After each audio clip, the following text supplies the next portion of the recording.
You know, here is a really uncomfortable truth for anyone out there who is learning English. Oh boy, lay it on me. Well, I mean, think about it. You put in the work, right? You finally master the grammar. You memorize all those terrible irregular verbs. Which is an absolute nightmare, by the way. Totally. And then you step out into the real world, and yet conversations just still feel kind of awkward. Like there's this weird barrier you can't quite cross. Exactly. People are polite to you, certainly, but there is this distance, a slight, almost imperceptible hesitation. Yeah, I know exactly what you mean. Well, if you're experiencing that, I have some surprising news. The reason you might sound unnatural in everyday conversation isn't because your grammar is bad. It is actually because your grammar is, well, too perfect. It is a fascinating paradox, really. I mean, the very metric of success in a classroom setting, like flawless syntax, expansive vocabulary, rigorous structure, that often becomes the exact thing holding you back in a purely social setting. Right, because nobody actually talks like a textbook. Exactly. You are applying the rules of written academia to the fluid, messy reality of spoken human connection. And that tension right there is the central mission of our deep dive today. We are pulling apart a stack of sources and research we've gathered to dissect this massive gap between, textbook English and real, everyday human English. It's going to be a good one. Yeah.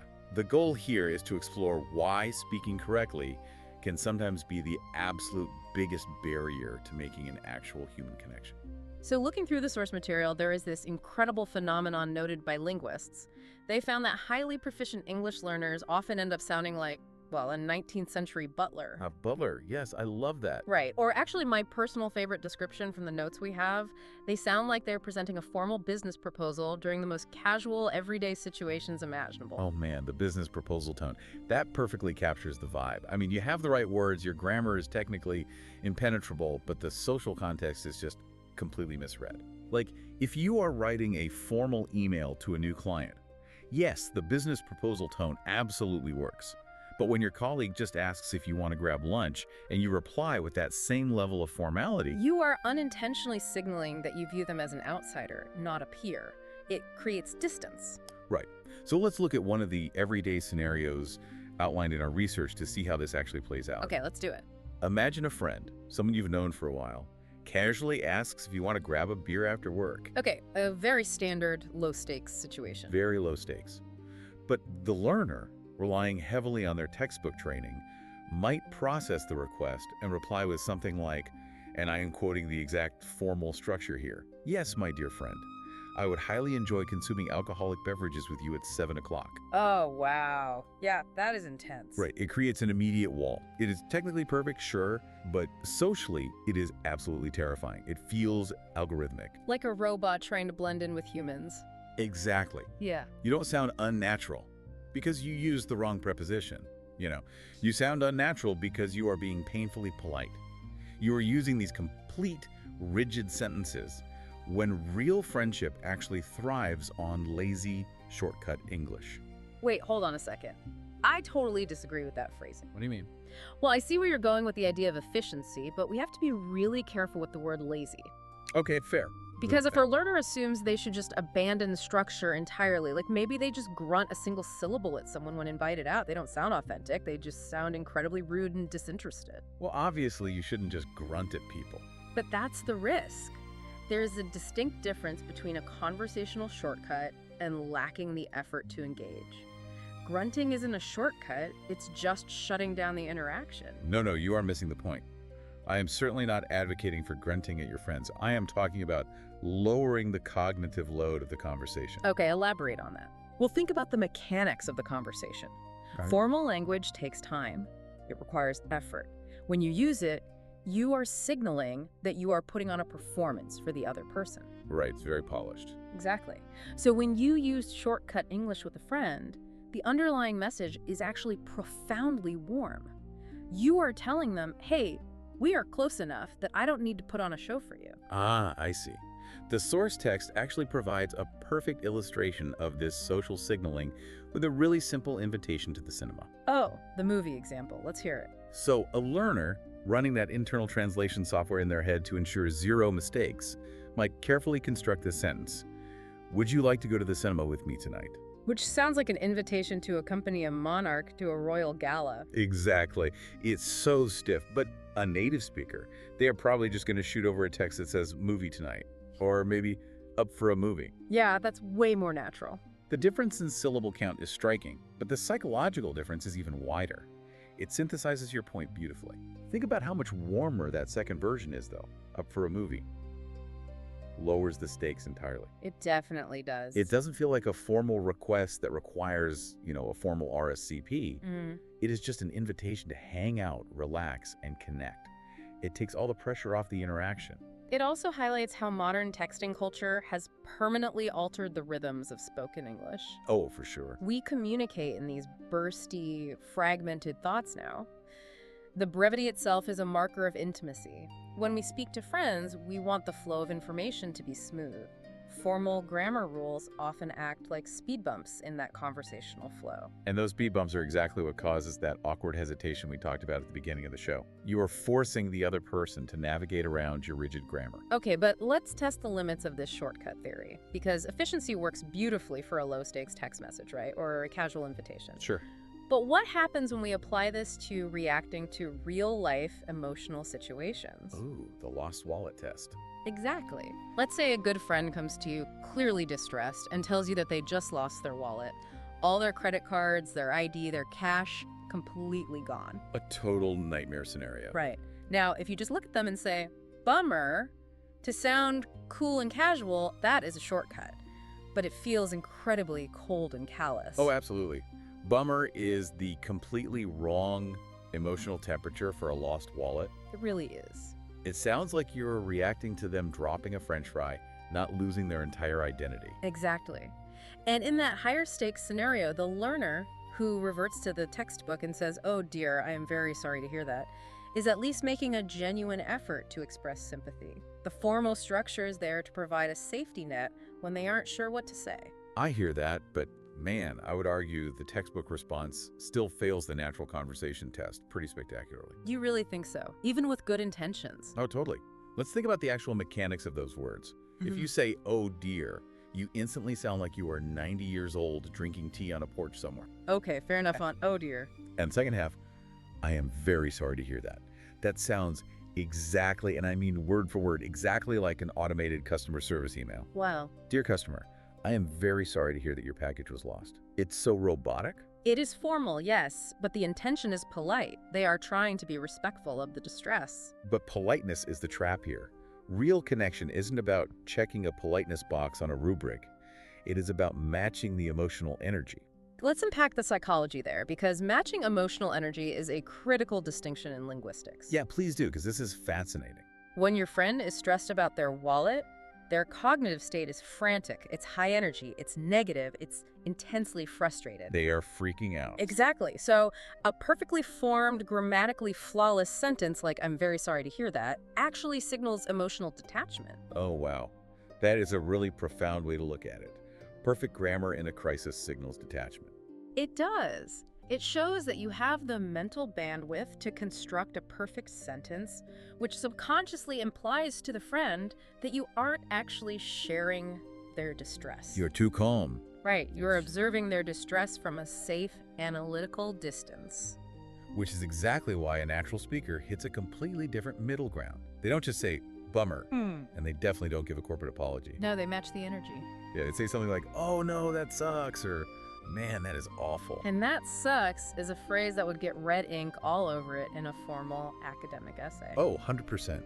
But contextually, it perfectly mirrors the frustration of the friend. It's entirely about feeling, not grammar rules. Saying "that sucks" validates their frustration immediately. It says, "Hey, I am in the trenches with you, and I agree that this situation is terrible." It empathy in action.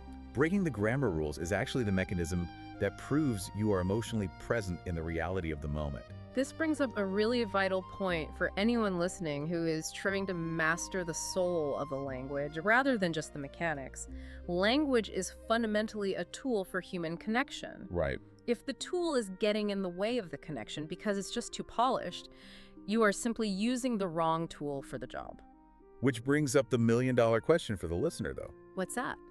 How is a learner supposed to know the line between being casually warm and just sounding uneducated? Yeah. That is the ultimate tightrope walk, isn't it? It really is. Because if we advise learners to just forget the rules, simplify everything, and use slang, they will completely miss the actual nuance of the language. They'll end up sounding like a telegraph machine just firing off random disjointed words. We can't dismantle the grammatical foundation completely. I agree we shouldn't throw out the foundation, but we really need to redefine what nuance actually means in everyday speech. Well, when people hear the word nuance, they usually think of big, complicated vocabulary words. They think of dropping nevertheless or furthermore into a chat at the coffee shop. Which is always a mistake. Always. I think of it differently. Think of grammar like the engine and the steering wheel of a car. It gets you where you're going. But micro-interactions, these short, natural, instinctual reactions, they are the suspension system. Oh, I like that. Yeah, they absorb the bumps and make the ride feel incredibly smooth. Nuance does not come from big vocabulary words, it comes from short, natural reactions. Let's look at the ultimate micro-interaction from our sources, which is essentially the universal test of English learning. The standard greeting. Exactly. Every single person who has ever taken an English class knows the textbook script for "How are you?" Oh, it is a pure reflex. Hello, how are you? I am fine, thank you, and you? It is a perfectly balanced, grammatically symmetrical exchange. And it is completely closed loop. It does not invite any further inquiry whatsoever. Nobody actually speaks like that in real life unless they are actively trying to flee the conversation. It is a verbal brick wall. It really is. But look at the natural shift. Instead of the robotic script, a native speaker will just say, "Not bad, you." Or maybe, "Doing good, how about you?" Notice the grammatical flexibility there too. Doing good should technically be doing well, but the slight imperfection is entirely the point. The imperfection is the charm. It takes 1 second to say, "Not bad, you." But it instantly transforms the vibe of the entire interaction from formal and distant to human and connected. It signals a relaxed posture. Exactly. It shows that you understand the rhythm of the culture, not just the rules of the syntax. The challenge for the learner, though, is that the textbook provides a massive psychological safety net. "I am fine, thank you," and "you" is safe. It is guaranteed to be correct. Safe but boring. True, but stepping away from that script and saying, "Not bad, you," requires a leap of faith. It requires you to trust your ear and your intuition rather than your textbook. However, I have to provide some caution here regarding overcompensation. Okay, where do you see people overcompensating? Well, I still think there is value in speaking cleanly, especially if you are still building confidence. When learners realize they sound too formal, there is a strong tendency to swing entirely in the opposite direction. Oh, I know what you're going to say. They try to forcefully inject slang, they start dropping idioms into every sentence, or using heavily regional slang without understanding the cultural context. Yeah, trying too hard to be casual can sound incredibly forced. Exactly. If sounding like a 19th century butler is awkward, sounding like someone desperately faking a personality to fit in is deeply uncomfortable for everyone involved. It's the forced slang costume. It never fits right. It's like wearing a tuxedo to the beach, everyone notices, and literally no one is comfortable. That's a great way to put it. It lacks authenticity. The goal shouldn't be to sound exactly like a native speaker at all costs. The goal is to sound like you, expressing yourself authentically in another language. Sometimes, speaking cleanly, with slightly more formal but accurate phrasing, is the most authentic thing a learner can do while they find their natural rhythm. That makes a lot of sense. That is totally fair. You don't want to fake a personality just to sound casual, but I still think the biggest hurdle our listeners face isn't using too much slang. What do you think the biggest hurdle is, then? It's the perfectionism trap. It's this deeply ingrained subconscious belief that every single conversation is a graded exam, and they think they need to speak in perfect textbook paragraphs to be respected or understood. The assumption that error equals failure. Exactly.